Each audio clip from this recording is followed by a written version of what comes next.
بسم اللہ الرحمن الرحیم۔ السلام علیکم۔ روزانہ واقعات سننے کے لیے اس چینل کو سبسکرائب کریں۔ حضرت شیخ الہند مولانا محمود الحسن دیوبندی رحمۃ اللہ علیہ کی نماز تراویح اس وقت ختم ہوتی تھی جب سحری کا وقت ہو جاتا تھا۔ چنانچہ تراویح ختم کرتے ہی سحری کھاتے اور ساتھ ہی فجر کی نماز کے لیے تیار ہو جاتے تھے۔ ساری رات عبادت میں گزار دیتے تھے۔ ایک مرتبہ کئی دن مسلسل مجاہدے میں گزر گئے تو گھر کی مستورات نے محسوس کیا کہ حضرت ولی اللہ رحمۃ اللہ علیہ کی طبیعت میں نکاہت اور کمزوری ہے۔ ایسا نہ ہو کہ طبیعت زیادہ خراب ہو جائے تو انہوں نے منت سماجت کی کہ حضرت آپ درمیان میں ایک رات وقفہ کر لیں، طبیعت کو کچھ آرام مل جائے گا، پھر 10 دن گزر جائیں گے۔ لیکن حضرت فرمانے لگے کہ معلوم نہیں آئندہ رمضان کون دیکھے گا اور کون نہیں دیکھے گا۔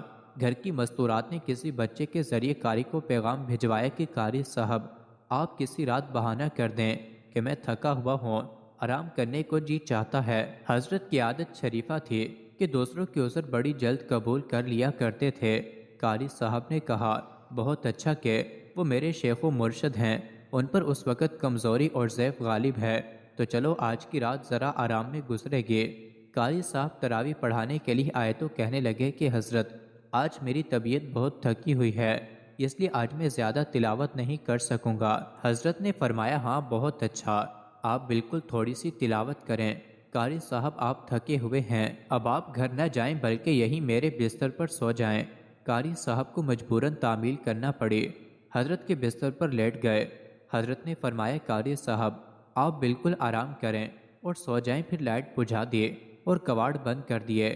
قاری صاحب فرماتے ہیں کہ جب تھوڑی دیر کے بعد میری آنکھ کھلی تو میں نے دیکھا کہ کوئی بندہ میرے پاؤں دبا رہا ہے، مٹھی چابی کر رہا ہے۔ میں حیران ہو کر اٹھ بیٹھا، جب قریب ہو کر دیکھا تو میری حیرت کی انتہا نہ رہی کہ میرے پیر و مرشد حضرت شیخ الہند رحمۃ اللہ اندھیرے میں بیٹھے میرے پاؤں دبا رہے ہیں۔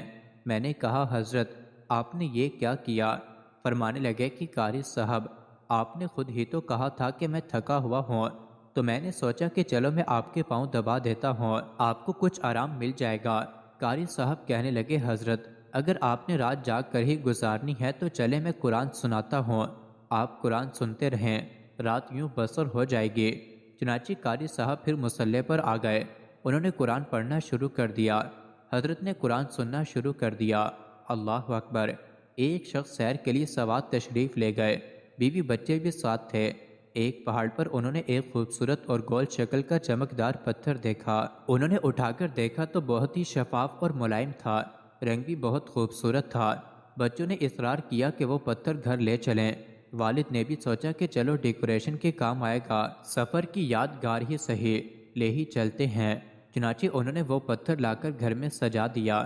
2 سال بعد وہی صاحب ایک دن اس پتھر کو اپنے ہاتھ میں لے کر کہنے لگے، یا اللہ تو نے یہ کیسا خوبصورت پتھر بنا دیا ہے۔ اس دوران میں وہ پتھر اس کے ہاتھ سے چھوٹ گیا، نیچے فرش پر گرتے ہی ٹوٹ گیا۔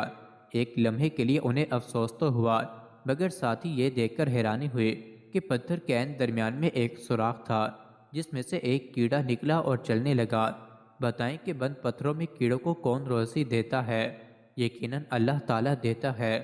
بس سب تعریفیں اللہ کے لیے ہیں جو تمام جہانوں کا پروردگار ہے۔ مزید ایسی ہی ویڈیوز کے لیے چینل کو ضرور سبسکرائب کریں۔